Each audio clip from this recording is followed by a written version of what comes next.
wonderful day that we've been blessed with today, haven't we? Yes, I agree. Sure, yes.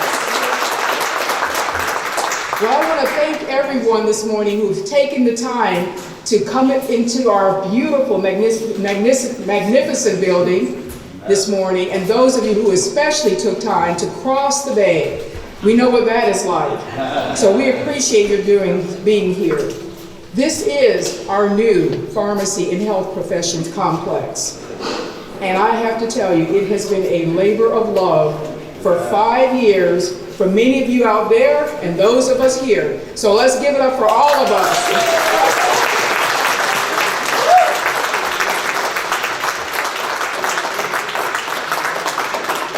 I'm just going to briefly tell you who's here today and be very, very brief. And the order of the day is a little bit of introduction, a little bit of a speaking, and then we want to get you out with some food and some drink and let you see this building. But I know I have quite a few dignitaries who have other events to get to, and that's why we're going to stay on time.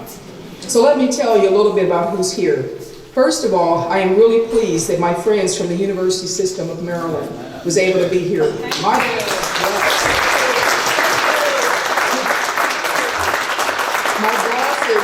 boss is the Chancellor himself, Jay Herman, and he'll be coming up in a moment.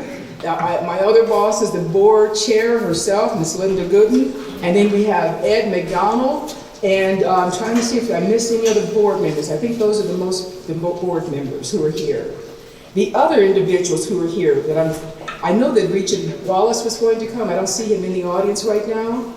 And maybe he's on his way, and also Regent Ed McDonald, who I see sitting over here on the end. Thank you for being here. We have public officials with us today. And let me start by saying, I didn't realize this crowd would be this big, so if I miss you, I apologize in advance. But here's who I have on my list. I know that Miss Alyssa Hastings, and I saw Alyssa earlier. Thank you, Alyssa, for being here. She is representing today both Senator Van Hollen's office and Senator Cardin. I was pleased to be there last week on the Hill and enjoyed my visit there. I know that Bill Radish is here representing Congressman Bill, good morning. Congressman Andy Harris. Had a good conversation with your team last week, Bill. Sorry that I couldn't visit with you. In addition to that, I saw Senator Mary Beth Carrozza and her team. Thank you very much, Senator.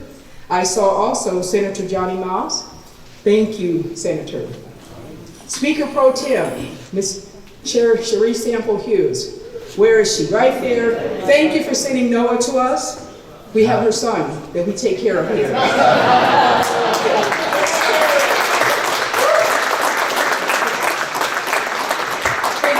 In one of our signature programs, our aviation scientist program. So he's a STEM major. In addition to that, I know that Delegate Charles Otto is here. Thank you. And I know that the speaker herself is here. I'm waiting. She has a special introduction. So don't worry, I didn't forget the speaker. I see you guys. You're thinking, President, what's wrong with you?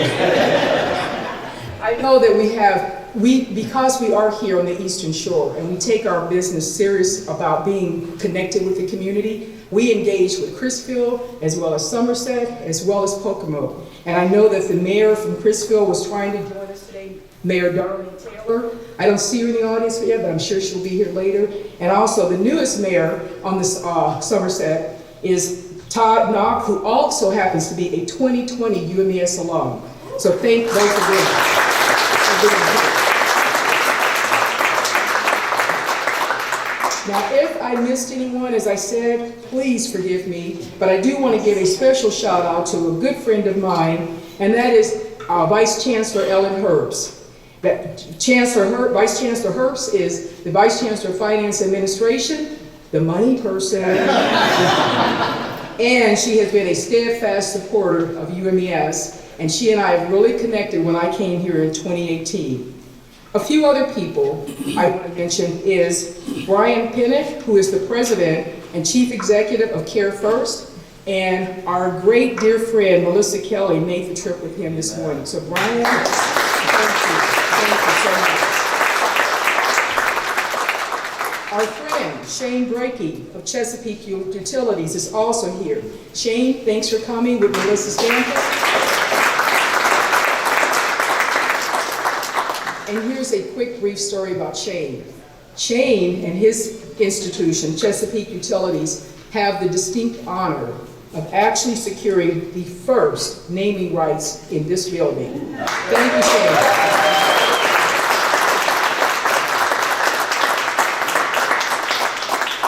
This is phase one of what we call a healthcare complex. And I like when I see my friends in the audience nodding their head. That means they agree with me.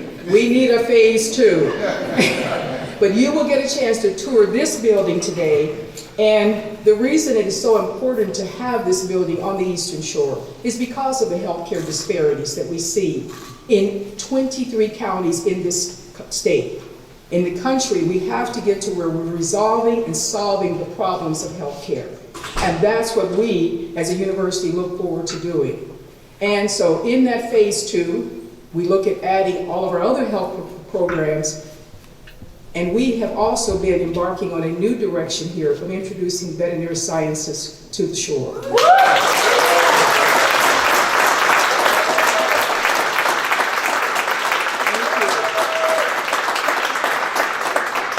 So that will be our focus with everything for this phase two, and we'll come back to you about more.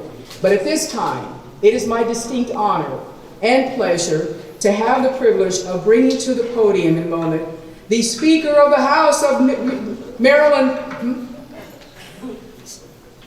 Yes. Hold on. Yeah, they're telling me that my program is different. Mine says I'm bringing the speaker to the podium first. You want to flip for it? Paper, rock, scissors. Paper, rock, scissors. You want it.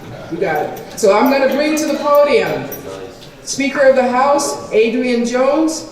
She is the first woman, the first African American of the Maryland State House of Delegates. And I have to tell you, I had a chance to meet her when I first arrived in 2019. She was at that time on the Appropriations Subcommittee, the money person. Speaker, come on up, please. Join me.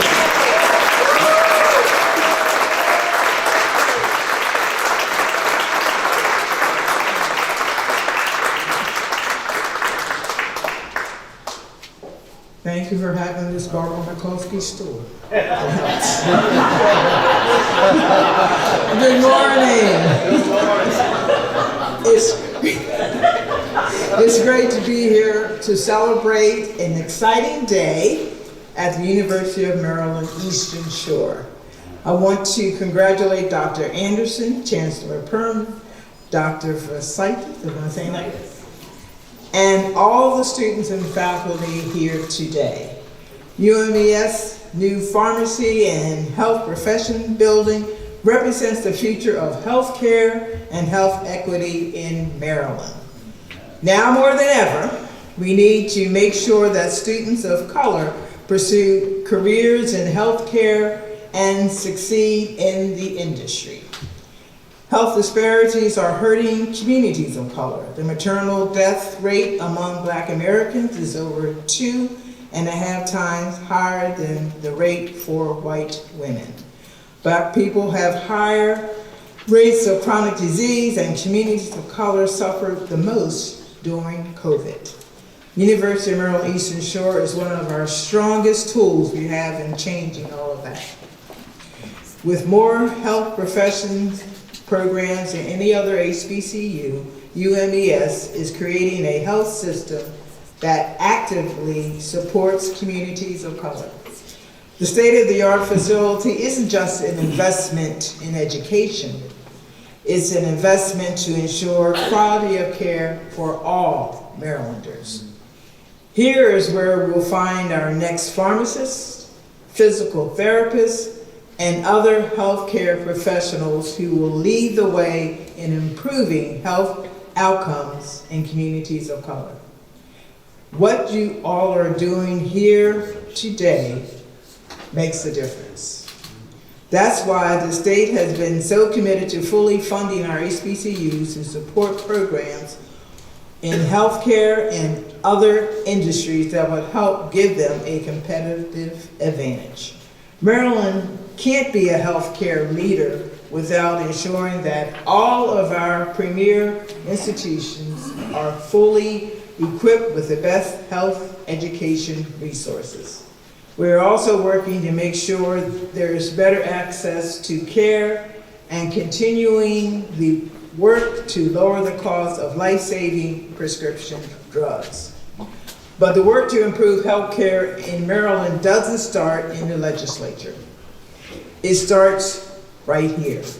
I'm so proud to see UMES growing and proud to be your partner in training the next generation of healthcare professionals. Again, congratulations on the grand opening of your new building. I look forward to the tour and to seeing what's next for the School of Pharmacy and Health Professions. Thank you, and I do have a resolution. Speaker Pro Tem, want to come up here? Hold the corner.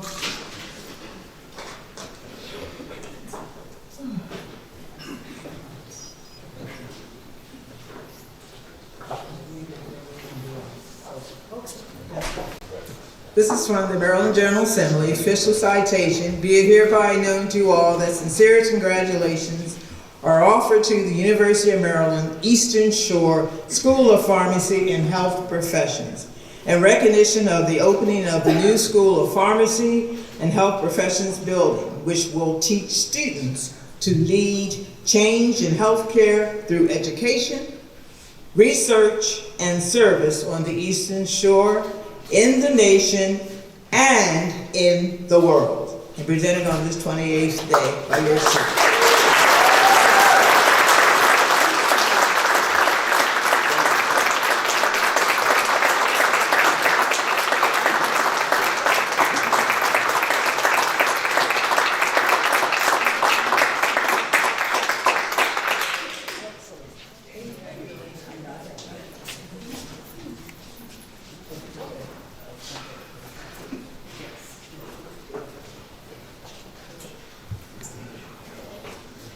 Speaker Jones, thank you very much, and thank you for the proclamation. And now it is my pleasure, and I'm delighted to bring to the podium, the next guest that's here today is our own board chair, Chair Linda Gooden, and I'm so happy that you were able to make time out of your busy schedule to come and join us today. And you were here a few years ago when we did the groundbreaking. Yes, so thank you for being here today.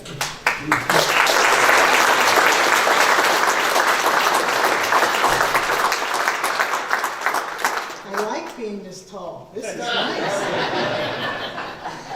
Good morning, everyone. And President Anderson, you are absolutely correct. It does seem like yesterday we were here highlighting the potential of this new School of Pharmacy and the Health Professions Complex. And here we are today celebrating its completion. Today is the culmination of a remarkable journey, one I have been pleased to be a part of from the very beginning.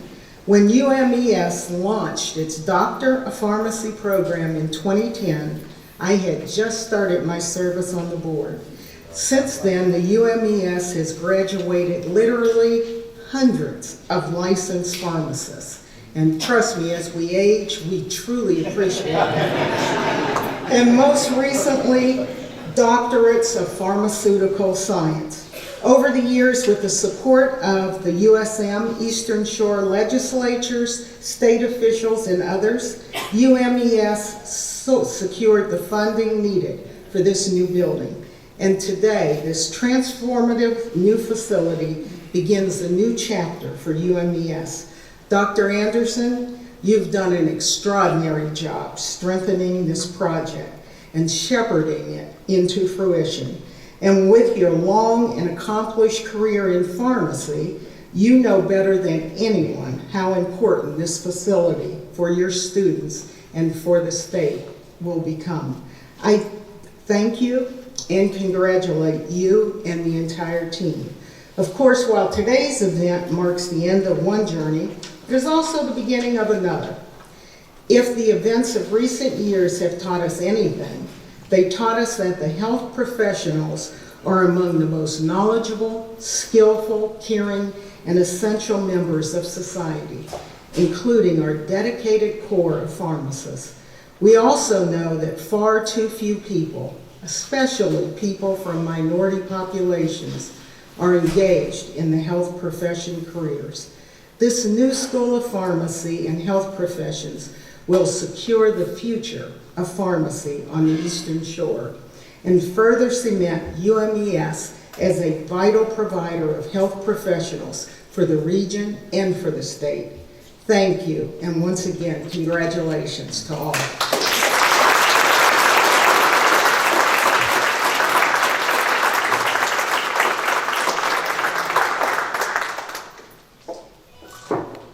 Madam Chair, thank you so much for those kind words.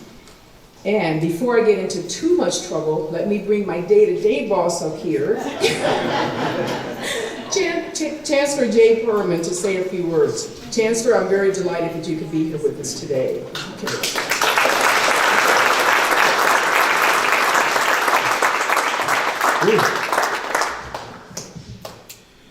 I don't know what she's talking about when she says she's in trouble. You're not in trouble with me. Certainly not when we're cutting the ribbon on this incredibly beautiful building. For those of you who've not toured, you're in for a treat. You're going to be impressed. I need to add my gratitude to Speaker Adrian Jones and to all of the elected officials who are with us today, who are our steadfast supporters, who've championed this building from the start.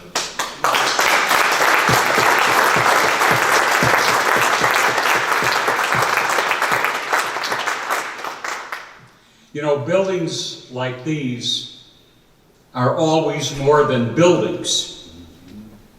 Louis Pasteur famously said, demand that laboratories, which is what he would call this building, be multiplied and advanced.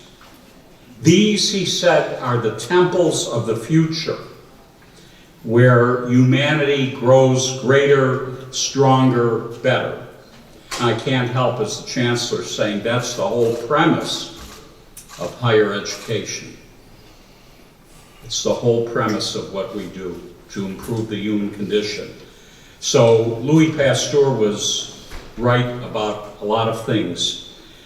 These buildings are our hope for the future, a future where healthcare is accessible, excellent, and, as the speaker pointed out, equitable, where providers are as plentiful in our rural communities as they are in our suburbs and cities. And as Chair Gooden pointed out, where those providers look like the people they're taking care of, where they reflect the full diversity of the communities they serve. That's a special interest of mine, and we have a long way to go. This building will help. Very recent history has taught us that these professionals that we're talking about, the professionals who are filling these hallways, the classrooms here, the laboratories. Again, as Chair Gooden reflected about our last couple of years, the people that are being educated in these classrooms are people who run toward the crisis, who make sacrifices for the greater good, who care for those who suffer. They deserve this state-of-the-art building. They deserve spaces to help them learn, explore, discover, collaborate, and yes, invent the future of healthcare. And we deserve it too, the rest of us, because all of us, we're the beneficiaries. We're the beneficiaries of excellent, accessible, equitable healthcare. Our investment in this building is actually an investment in people. An entire community of caregivers and care receivers. And this community that we're talking about, all of us, justifies every dollar spent, every brick and beam put in place. As Chair Gooden reflected, it's hard to believe it was 2 years ago that Chair Gooden and I were on this campus in a tent outside, many of you remember it, on a windy day, to celebrate the construction halfway mark. So I'm going to beg your indulgence as I finish by telling a quick story that I told back then.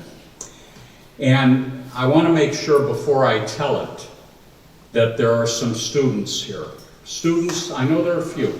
Students, raise your hand, give a wave. Okay.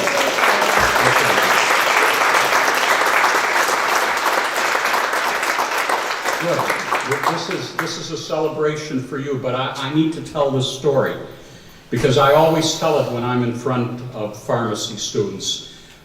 Many of you know that I had the privilege of being the president at the University of Maryland, Baltimore, in downtown Baltimore, for a lot of years before I was fortunate to be sent to this role.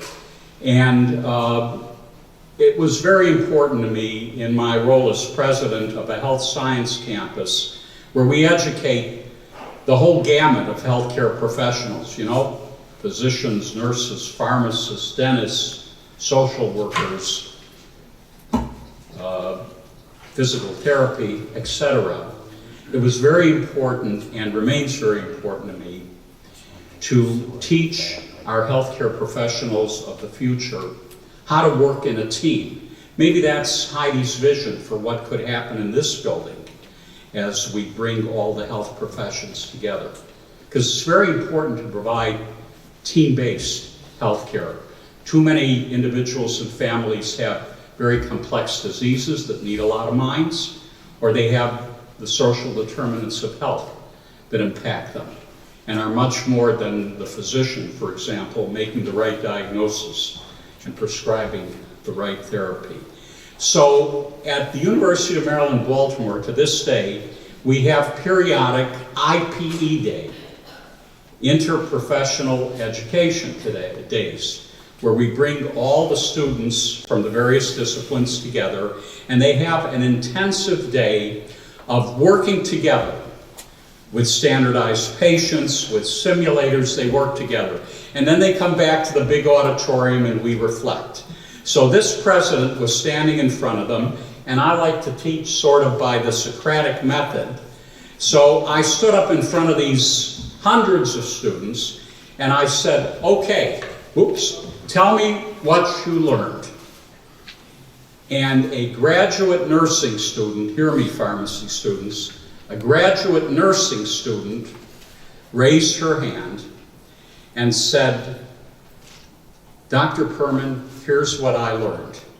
I learned that the pharmacy students know everything.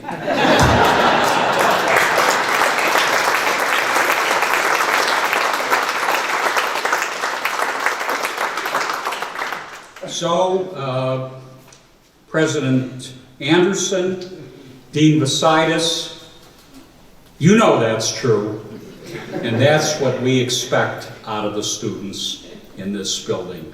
Congratulations, thank you very much.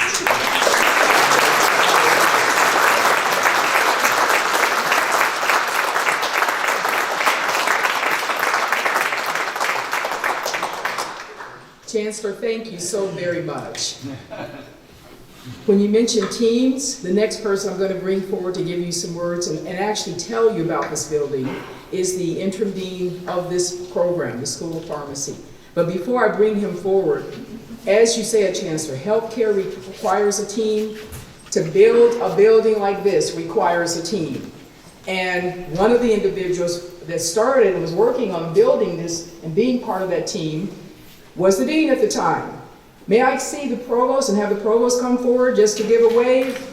Dr. Allen, come up here.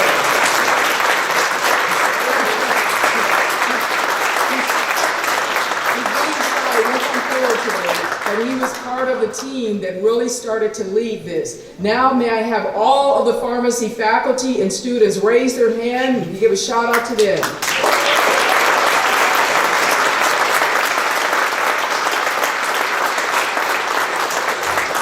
And the former pharmacy deans who are in the audience, these are the people that really helped put this program and this building together. Because that's what it does. It takes a team of individuals. It takes Chesapeake Utilities. It takes Gilbert Bain. It takes our individuals here on the ground. A lot of individuals go behind the scenes to make sure this happens. And that is what Dean Besides is going to come up here and share with you today. But before he does that, I have to tell you a little bit of reason why this is such near and dear to my heart. This is the third university I have been at that has built a building. And on the other two, I was there on the planning team for the pharmacy building, and I never got to be in the building when it finished. So I have been walking this building every single day as it was being built, and I come in even every night now to make sure the doors are locked, to make sure things are taken care of. I said, this is a building that we are going to cherish. And so Dean Besides is going to make his way up here to tell you about this building and to give you more details before we do the ribbon cutting.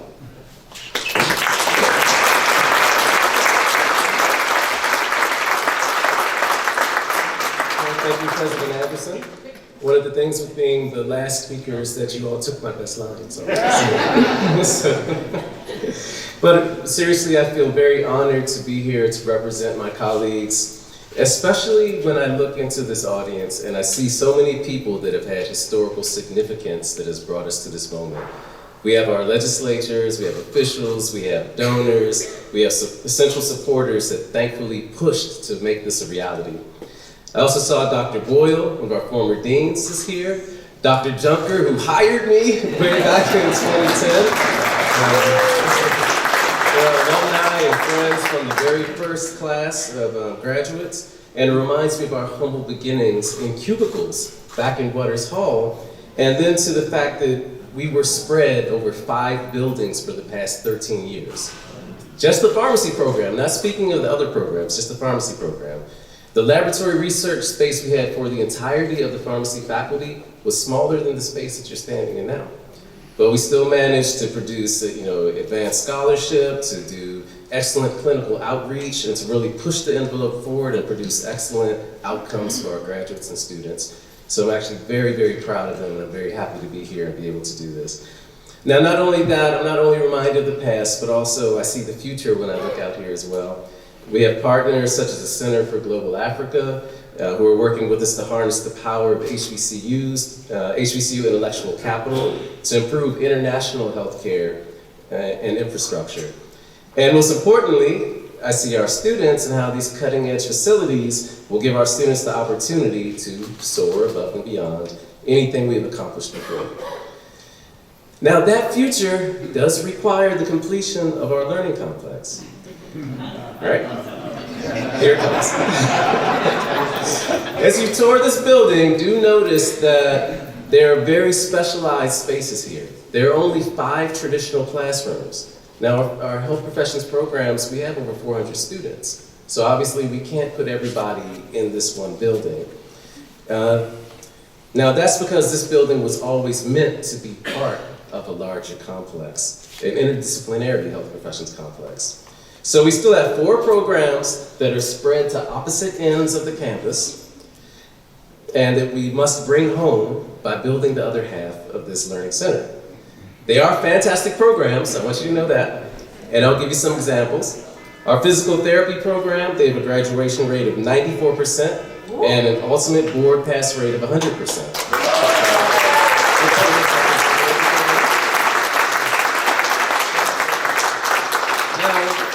But still, they only have 1 proper classroom for 3 cohorts, and they're forced to use their specialized lab spaces as classrooms.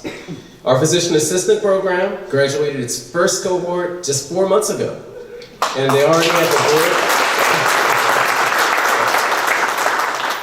the board pass rate of 93% for the first time.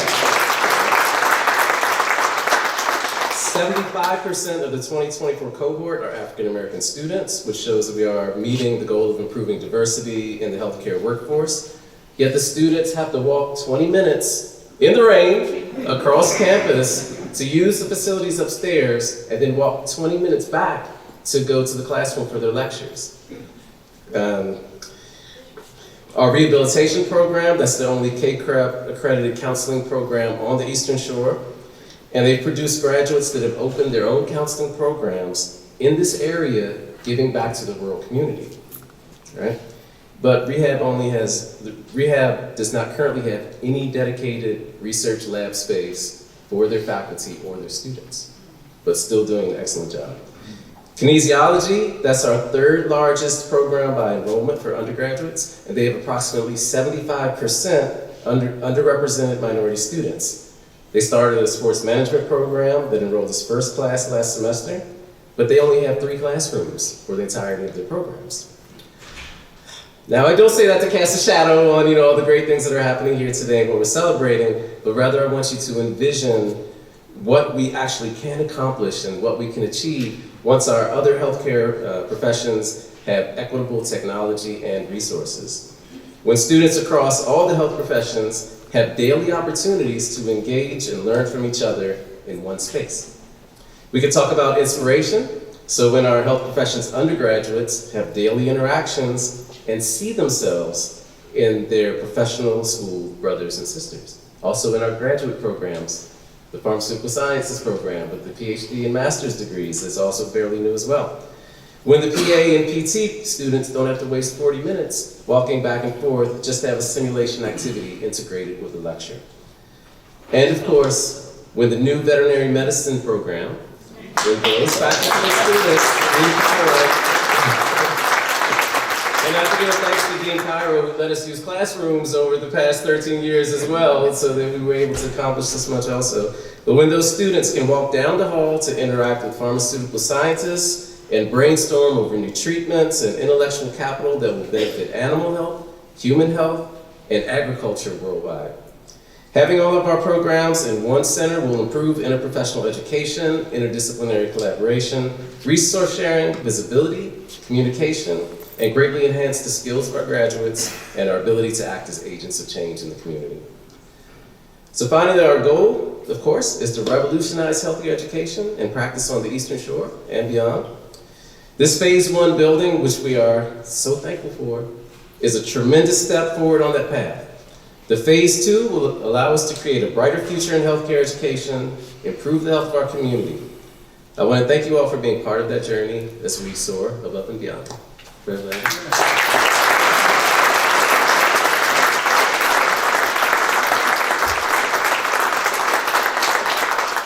Decided, thank you very much. And now, for the moment you've all been waiting for, is the ribbon cutting. So I'm going to ask all of our speakers to join me here for the ribbon cutting, and then our board of regent members will join us. Our board of visitor chair is here, and our board of visitor member will join us as well. So our board of visitor chair is Tina Wilson. Also, Owen Johnson, I was about to say OJ, and then any of the other legislators who want to fill in, okay? So, Malcolm, you have a wave if you want us to do this? All right, you're